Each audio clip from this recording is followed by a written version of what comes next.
Well, Louisiana Senator Bill Cassidy announcing plans to vote on a subpoena for the CEO of Steward Health. Good evening to you. I'm Jennifer Andrews. Sophia Ridley has the update. The subpoena to push for Dr. Ralph De La Torre, CEO of Steward Health, to testify comes in the aftermath of Steward Healthcare financial mismanagement, which led to their filing for bankruptcy in May. KNOE Investigates uncovered the lack of supplies and staffing last fall at Glenwood Regional Medical Center. That was traced back to Steward failing to pay vendors and contracts. That's according to Louisiana Department of Health documents. West Monroe Mayor Stacey Mitchell says she hopes for a better provider to step forward.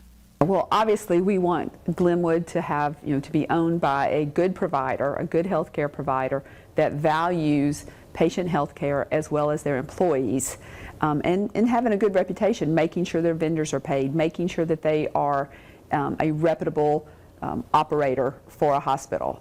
In a press release, Cassidy says he aims to address concerns about Steward's impact on patient care and ensure that the community receives health care without disruption. I hope that he is held accountable for his actions and the way that his Steward, the company Steward, has been managed, and what just the issues that have been created, how patient welfare and health care have been put in jeopardy because of their actions.